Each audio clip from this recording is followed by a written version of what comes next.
Hello, everyone, and welcome to a Nespeakiw show. Today, we are going to learn how to learn English the American way. But first, let me introduce you to my new colleague, Megan, who is replacing Salman, who left. So, hi, Megan. Welcome to Algeria and to a Nespeakiw show.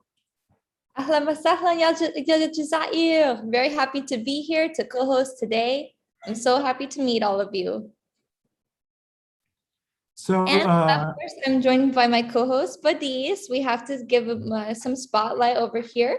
And Badis, of course, is our social media specialist in the public diplomacy section. Thank you, Megan.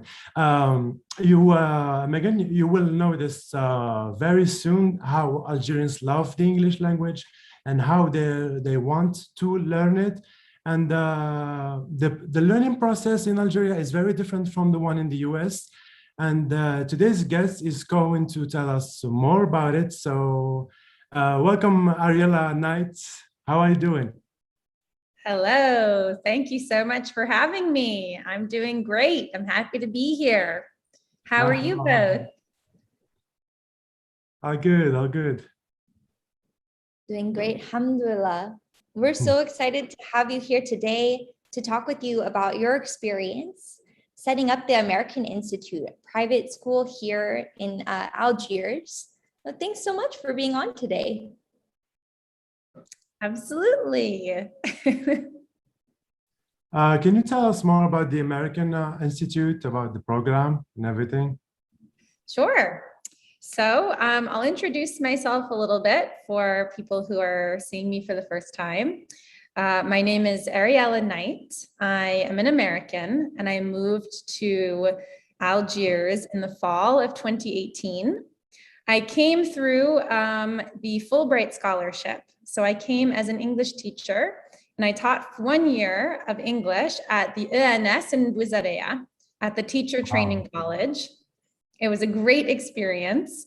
And I decided to stay in Algeria and open my own language school and cultural center. So that is the American Institute. That's amazing. And could you tell us what inspired you to open an American Institute here specifically in Algeria? Absolutely. I think for me, I saw a real opportunity. I noticed that there weren't very many Americans, there weren't very many native English speakers living in Algeria. And very soon after my arrival, I was kind of inundated with requests, both to teach English, to help with scholarships, to provide cultural information with questions, people who were curious about the US, curious about my background. And I looked around and I realized that Algeria didn't have a school, an English school or a cultural center that focused specifically on understanding these kinds of things. And I was inspired by what I saw from other cultures in Algeria. So I was inspired by the French Institute, for example, and I was inspired by some of the other cultural centers. I thought, you know what, khalas, I'd like to bring some of that to Algiers as well. Amazing. MashaAllah. And Ariella, I have to ask you maybe a selfish question since I just got here to the country. What drew you to Algeria? That's a good question. It's a question I get all the time. I like to say I chose Algeria for the climate and the region, and I stayed in Algeria for the people. So when I was first applying to countries, or when I was first applying to the scholarship to go abroad, I knew I wanted to live somewhere in the region of Arabic and French speaking, because those were languages that interested me. And I loved the idea of living on the Mediterranean. Those are the primary reasons. Algeria also has a certain allure. It seems exciting, it seems adventurous, it seems like somewhere not a lot of people that I knew had been. So for me, I'm an adventurer. So for many reasons, Algeria drew me. And then the reason I've stayed, in addition to finding this amazing opportunity, where people are interested in the types of programs I want to offer, is really for the people. Algerians are so nice. They really go out of their way to make you feel welcome in the country. And it's one of the main reasons I've been really enjoying my time here. That's great. That's amazing. So as the Institute founder, how do you keep in touch with your learners and followers through the pandemic? It's a very good question. In fact, we have been an online school for the entire last year. So as soon as the pandemic hit, we essentially moved our classes online immediately. And something very interesting happened because of this. I originally planned and still plan to have native English speaking teachers at the American Institute in person, en vrai. But when this wasn't a possibility with the pandemic, it actually, to have people physically travel, it became a possibility with online. So all of our online teachers are native English speakers from different Anglophone countries and have really created a unique environment of cultural exchange and learning from teachers to students. And all my teachers, I will add, are begging me to come to Algeria now. They've been teaching Algerians for a year and they're asking me, when can we come? When can we come? We want to teach in the country. The cultural side is very important here in Algeria. As Algerians, I myself learned English through American culture, movies, music. So the cultural side is really important to Algerians, I believe.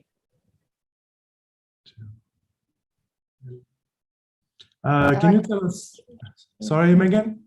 That's amazing, especially transitioning to online. Just like all of our viewers here today, joining in. So thanks everyone.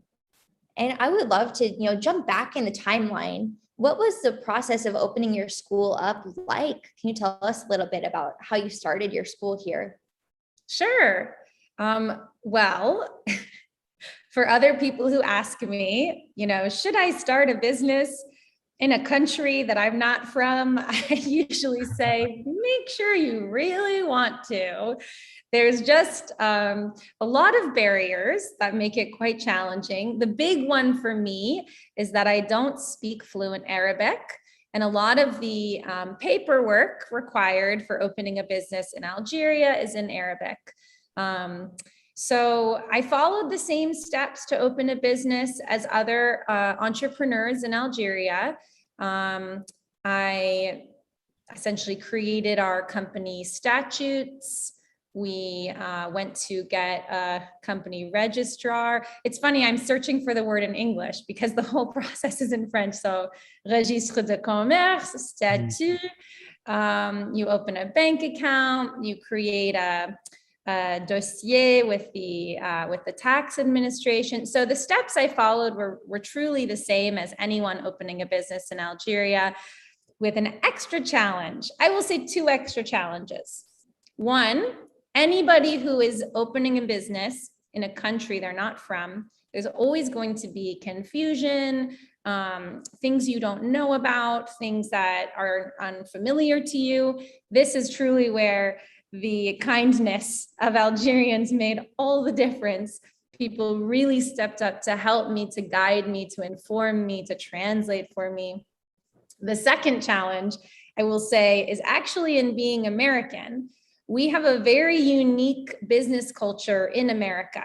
So some of the things that came up that I didn't expect were not Algeria specific. They were maybe the Francophone system, or even, European countries, things like requiring a criminal history. This really confused me. And it confused everybody else that I was confused. So the business culture in the US is, I think, comparatively not very detailed and intensive, and does not require a lot of paperwork as compared to a lot of countries in the world. So it was, I'm not sure if your question was about the administrative side, but that's what I think of first when I think about creating it.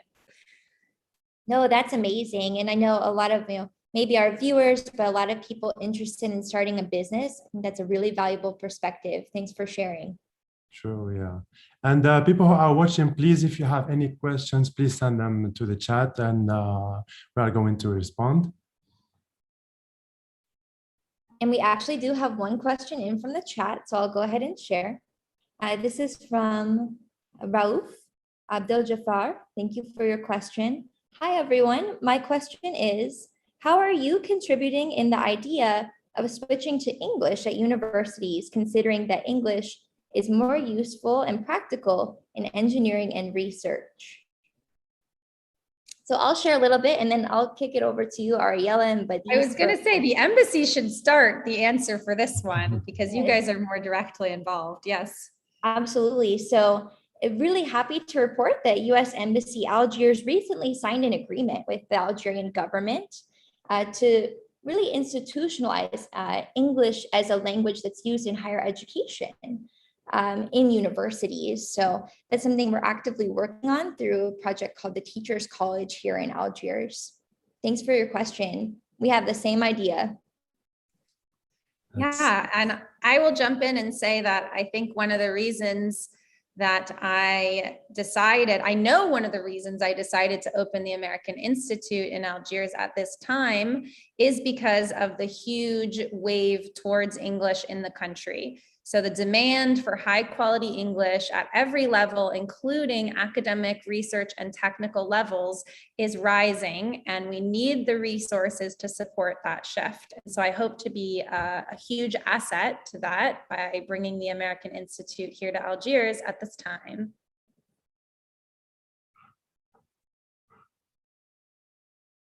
Great.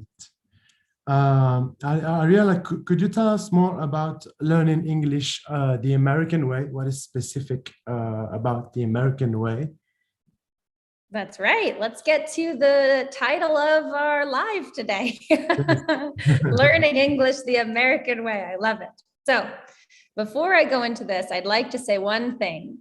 Learning English the American way has nothing to do with an American accent. In fact, I do not care what your accent sounds like, if you have a native accent or a non-native accent. I like to clarify that English is very different from French in that we don't necessarily have a hierarchy of accents, meaning one accent is not definitely better than another accent. That's a much longer story, but it's all to say when we talk about learning English the American way, we are not talking about an American accent. We're talking about a style of learning.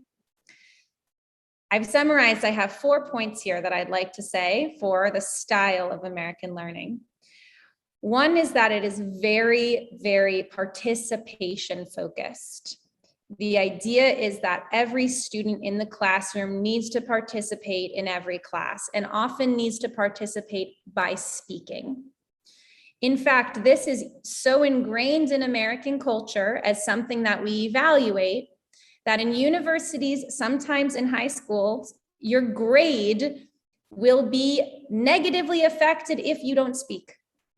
You will do worse in the class if you don't speak. So we really demand, we ask for participation. That's the first one. The second one is related to that, which is there's a high focus on speaking, on oral presentations, on debate, and on argumentation. And again, connected to that, the third point is that it is very focused, and this is actually for us, this is a huge focus of ours, on confidence building. By using the language, you are forced to take risks.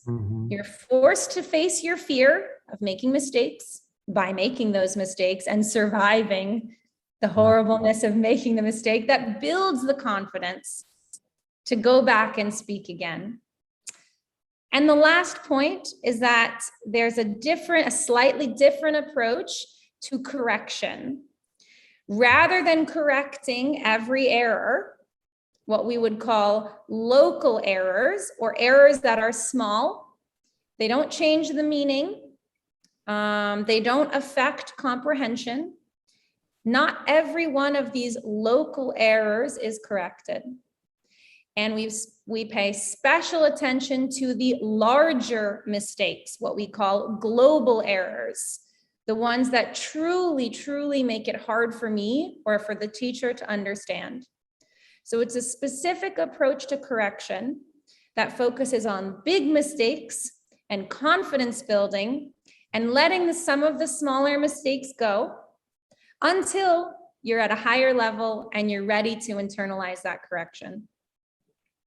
And the last thing I'll say is that it also means we're learning American English, which again is not an American accent. It's just different vocabulary. About the accent, I want to talk about the accent. You said that important, but you know, here in Algeria, we care a lot about the accent, and it's really impressive when someone has the American accent. So how come it's not important? I mean, if you want to maybe give us details. Absolutely, I'm happy to talk about it. We have so many accents in English that we tend to be attracted to the ones that are different than us. Americans love a British accent. We love an Australian accent. We love, I mean, sometimes there's definitely some negative opinions about accents. We do mock some accents, but it's not universal. We love sort of a Hispanic accent. We tend to find accents in English very charming. So when someone comes to us with a perfect American accent, the reaction will be, I'm impressed, but I'm also confused. Yeah. Okay, how? Where, you know, it doesn't change my evaluation of your English. It more surprises me because I'm not expecting it. So if you want to impress your Algerian friends, maybe work on your American accent. If you want to impress Americans, I would foster a kind of have the flavor, the local flavor. A charming Algerian accent in English. Exactly. And I'll add too, like, America is so diverse. You know, there's no one way that an American looks like or sounds. So it's really, you know, there's no one way that an American sounds or one American accent. And for people who are just now tuning in or maybe joined us a little bit late on the later side, welcome to Nespeakiw. So this is our show about learning English. So my name is Megan. My co-host here is Badis. We're interviewing Ariella Knight today, founder and CEO of the American Institute private school here in Algiers. I love to go back to what you were saying, Ariella, about, you know, what is teaching English the American way. I love it. You know, the focus is participation focused, confidence building, you know, a different approach to corrections. What other advice do you have for our viewers out there who are learning English? What other advice?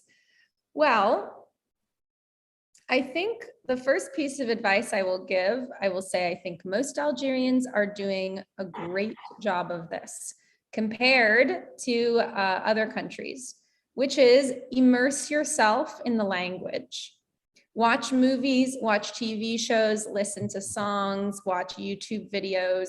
Truly, even if you're not understanding the vocabulary, you are still capturing the sounds of the language, the inflection, the stress of the words, the stress of the sentences. I almost feel ridiculous giving that advice because Algerians are completely immersed in the English language already. I think the number of times I bring up, I'll say I'm watching a TV show right now, I'm watching Suits, and everyone in the room goes, Harvey Specter. Everyone's watching the American shows. Everyone's watching Netflix.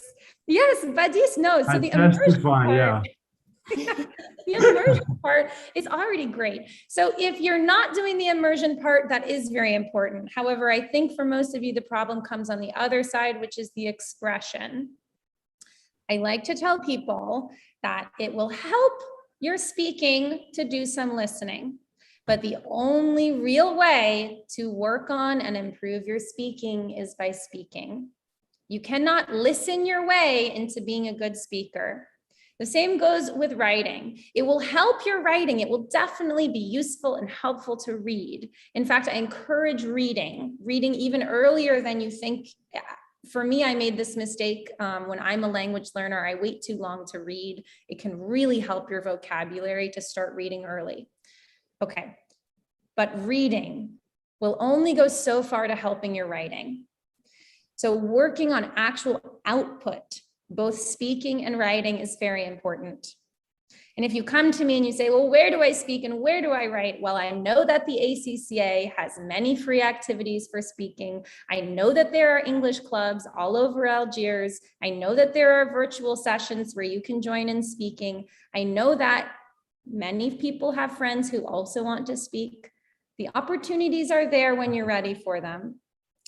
For writing, similar. Get online, get on a Reddit forum, get on the video game chat, just start writing. I mean, you could also go professional. You could start trying to work on a cover letter, for example, read articles about how to write it, how to write a professional email. But those opportunities, you won't work on those. You can't get better at those without actually starting to do them. Sure. And Sure. Ariella, will you tell us about your Business for English course, which is live streamed to YouTube every Tuesday right now?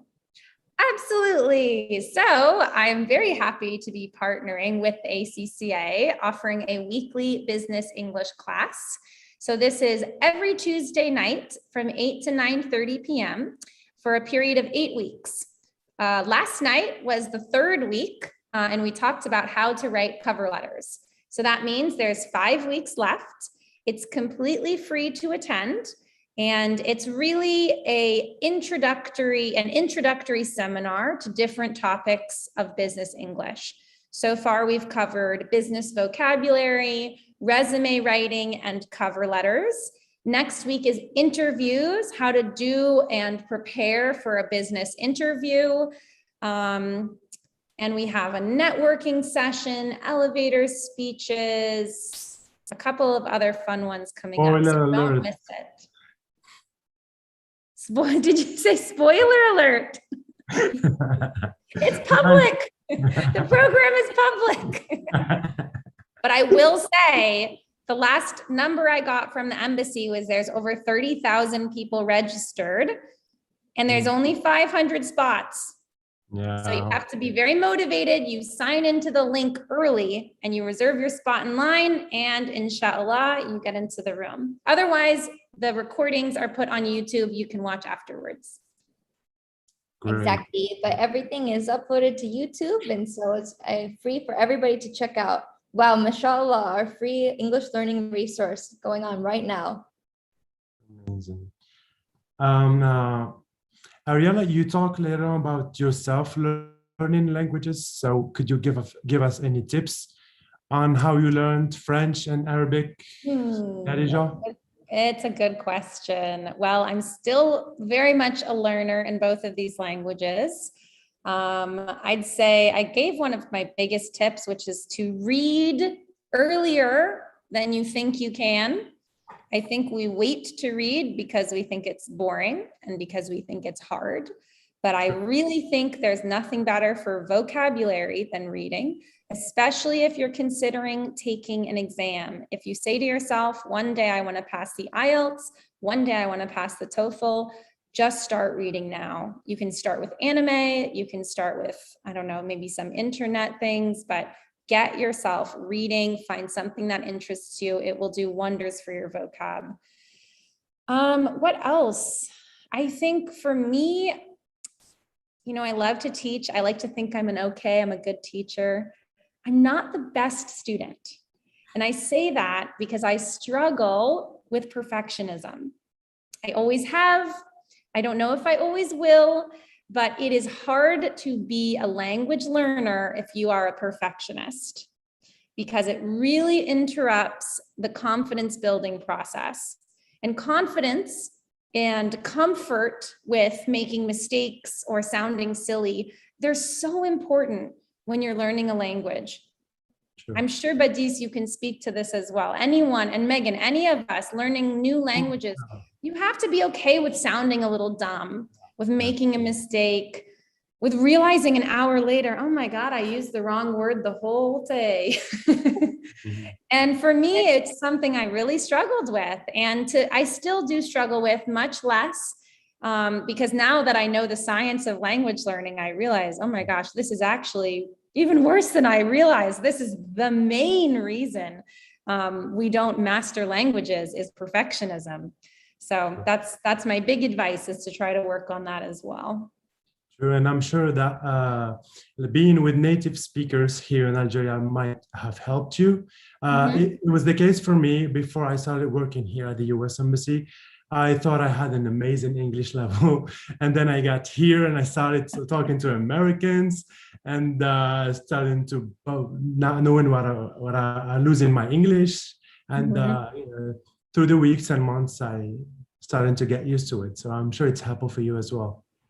Absolutely. I mean, and something that you're probably experiencing, or that you did experience, Badis, is that you were challenged on an endurance level. A lot of us can speak great, in this example, great English for 10 minutes, maybe great English for 3 hours, great English for 8 hours. It's a completely different challenge. And it's very, it can be very disheartening to watch yourself lose your English in the middle of the day. Like, I have no idea. Wait a second, like, and you're like, you feel, I mean, now, because this is my field, I sort of love this feeling, because I think it's happening, my brain is learning, but you really feel like your brain is breaking. You can't find the word in any language. The synapses feel like they're not firing, but that's when you're really, really learning. Yeah. I think I'm okay now. I think you're doing great. I've noticed no mistakes. Thank you. If you're also a perfectionist, comment in the chat. I too struggle with that, but we have to take a risk, right? And put ourselves out there. And we have a related question from one of our viewers. Viewers, if you have questions, drop them in the chat and we might pick it up and be able to ask your question to Ariella. From Najib bin Thiour, thank you for your question. My question is, actually, I have a problem with finding partners to talk to them. So is it practical to talk to myself, or just thinking in my mind? Can I improve my skills using this technique? I love this question. And the answer is yes, absolutely. I think there's a big transition when we start thinking in the language we're hoping to master. So if you have the powers to control your thoughts, to recognize when you're thinking and to shift that language, this is all great. I mean, it's a great way to work on your actually endurance, what we were just talking about, the number of hours that you can really stay in your language. However, talking to yourself is not a perfect substitute for talking to someone else. You're not charged with, you're not challenged to be spontaneous, because you're always going to know what you will say to yourself. So I would keep seeking those language partners wherever you can. And again, I do think the ACCA has some opportunities related perhaps to this, or if not, post in the ACCA group on Facebook that you're looking for a language partner. I used to see posts on there all the time about WhatsApp groups forming to practice English. So I think you might have some luck with that. Definitely. And be on the lookout for our social media too for more opportunities. Another resource I'll flag for our viewers is a previous Nespeakiw show where we discussed English with confidence. It has more tips. It's our episode with Didi Benui. So check out that resource as well online. Great. I have a question from Ines HCM. How can I understand Americans when they speak fast?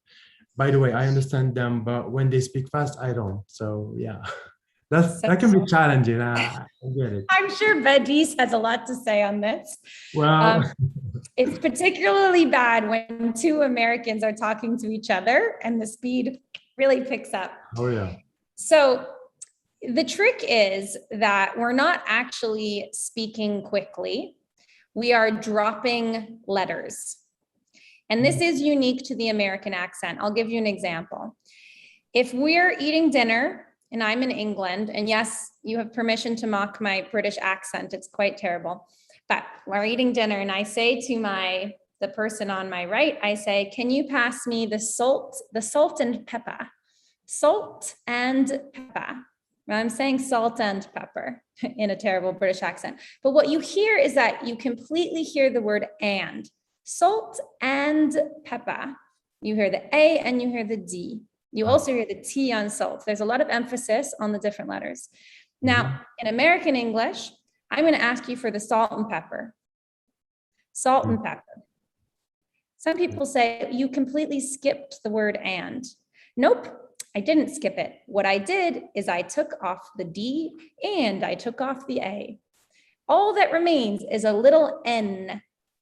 Sometimes when you see this in writing, it's an apostrophe N. And what I say is salt and pepper. I'm just saying it quickly, salt and pepper.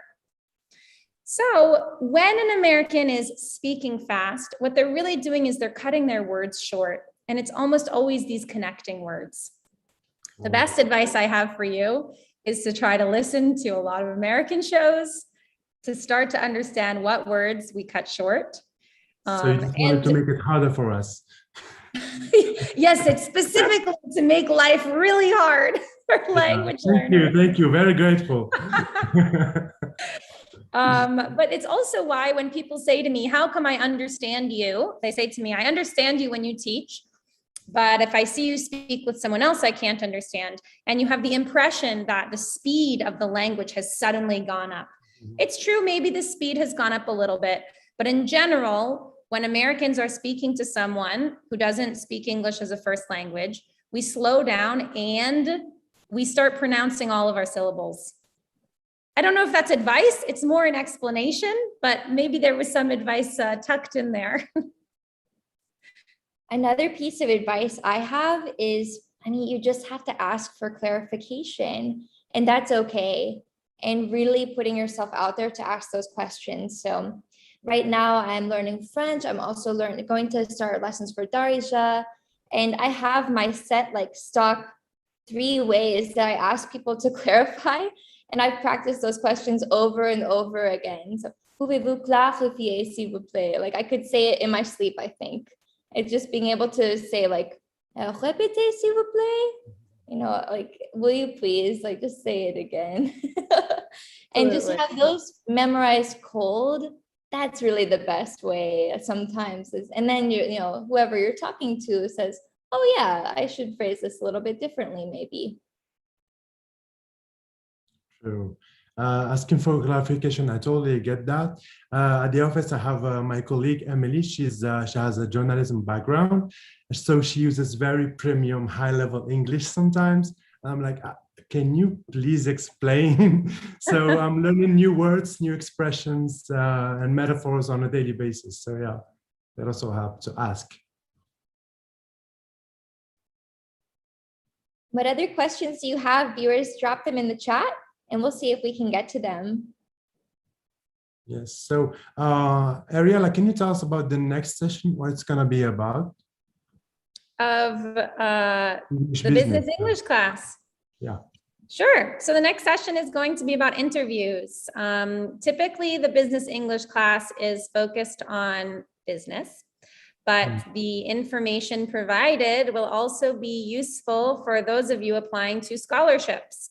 A lot of scholarships require interviews. So in any of these circumstances that require an interview, we will be discussing what you can expect, what the interviewer expects, and ways to impress, ways to come across as the best and most amazing candidate for that position. Amazing, great. And we have another question from a viewer.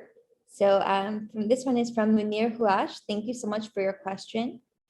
Do Americans find it bothering when a person speaks to them in a thick accent?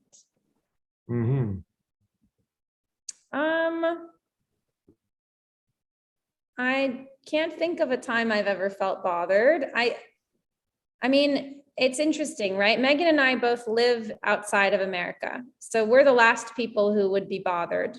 In fact, we are the ones speaking in thick accents. Most of our interactions, or at least my interactions, I'll speak for myself, I'm the one in the accent. Okay, so when someone speaks to me in English, I feel very touched because they are usually speaking in a language other than where I'm living. But I'll try to imagine in America, when someone comes with a thick accent, I don't think so. I think there's frustration when you can't understand, but that's not with the person. I think that's frustration with the situation. You want to really help them.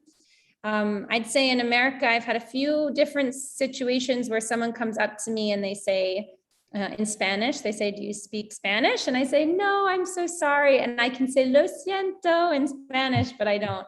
So sometimes you feel like you can't be helpful, but we have so many people, you know, coming from so many different countries and backgrounds, speaking so many different languages. I don't think frustration is a common reaction. Megan, what do you think? Yeah, I don't think I've ever been bothered by a thick accent. Okay, maybe like Badisa can help me with this, but I recently heard it was a phrase like in Algeria, if you take one step forward toward an Algerian, they'll take 10 steps forward. And I think it's the same sort of mentality really with Americans. It's, you know, you're putting yourself out there and we recognize that. And we are just as welcoming to, we want to help you, we want to meet you. If you say, I want to practice my English, I think people really want to help out with that the same way. When I'm coming in every day right now, can I practice my Darija? You know, it's everybody wants to help out. So how is your Darija? Any words so far? Every day, the best, alhamdulillah. Nice. You're gonna learn much more with the upcoming book. Viewers, what else should I know? Put in the chat how we can study our Darija. Ariella, since you teach Algerians, did you notice any common mistakes made by them, maybe related to our culture? It's funny. We have a video coming out for the American Institute that we filmed today that's about a common mistake. So now is the real spoiler. I'm going to spoil our video a little bit. I'm going to give you the same one. Essentially, the types of mistakes that I find here in Algeria are almost always related to French. So they are mistranslations. So I wouldn't say they're unique to Algeria. I would say they are unique to Francophone countries or countries that have French-speaking cultures within them or histories. So the one that we talked about for the video that will be coming out is the word resume. And people use the word resume to mean summarize, because résumé in French means summarize. But in English, resume means when you have something paused on, say, on Netflix, you resume, which means you press play to restart. So it's a lot of mistakes like that. It's a lot of small vocabulary. We call this false friends, where the word is almost identical in French and in English, but the meaning is actually not. I have to say something which is not your question, but I have to say that Algerians have by far and above the best pronunciation of any nationality I've ever taught. My Algerian students can master all of the sounds in the English language with next to no issues. And I don't know, I think maybe Algerians don't always like compliments or they think that I'm lying, but I promise I have taught English to people of many cultures. And there are many cultures where certain sounds are extremely hard and sometimes impossible that you're never going to arrive to them. And that's okay. I mean, you have an accent, that's fine. Algerians can pronounce every single sound in English. It's really very remarkable. And I think it's because of there's so many sounds across all of the languages spoken in Algeria that at a young age, you're able to say the aspirated H and the vocalized H, things like that other countries really struggle with. That's great. We have some questions here if you want to ask Megan. Yes. Thank you from Abdel Basit Mehud. Thank you for your question. I should ask this. When I'm watching American YouTube videos and TV shows, Do I have to write down every single new word, or should I just keep the process natural and spontaneous? Well, I recommend that you do what suits your personality. I will tell you my personality. I do not retain a lot of vocabulary words at one time. So if I'm watching a video and I don't know about maybe up to 10 words and I pause and I look up all those 10 words, I'm not going to remember all 10 of them the next day. And I've lost interest in the video because I've taken so many pauses.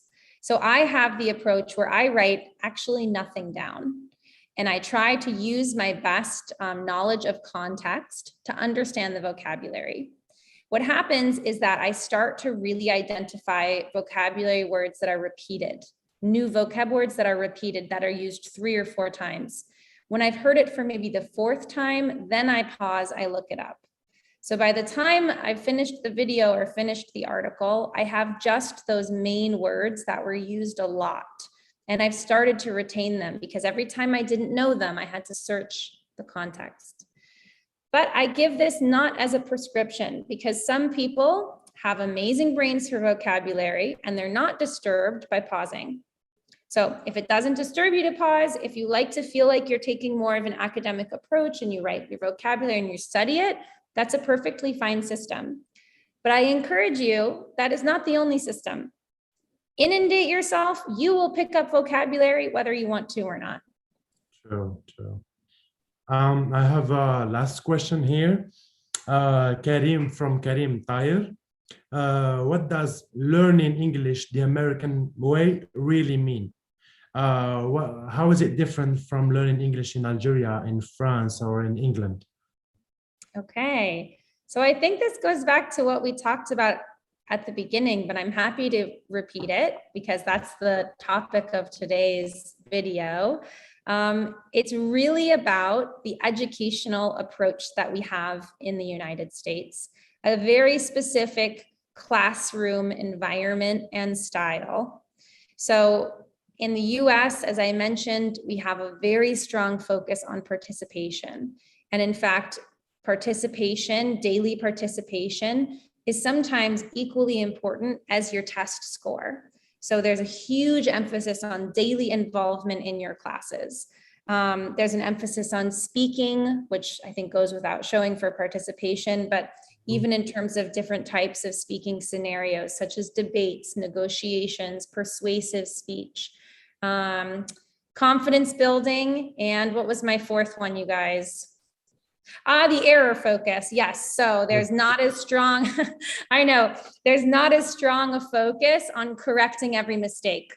So rather than correcting and stopping you, only really pausing to discuss the big errors that made it hard to understand someone, or maybe perhaps leaving all of the correction for the end of the class. So there's a dedication to preserving a very positive, stress-free learning environment, even if that means not correcting mistakes exactly when they're happening.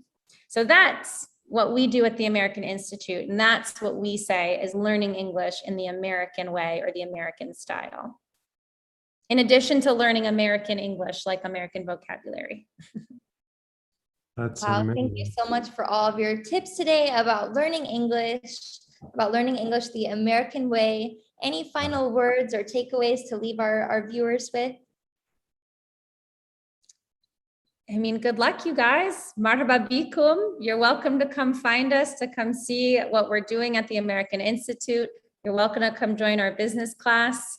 And I have no doubt that all of you will master English. With Algerians, I have zero doubt about the ability to master English in this country. So good luck to you, and I hope to meet some of you someday soon. Yes, you can do it. To all of our viewers here today, remember to subscribe, hit the red button below so you can be aware of more opportunities just like this session here today. We have programs like this most Wednesdays. Tune in next week at Wednesday. We're doing a Let's Chat with the National Park Service in the US.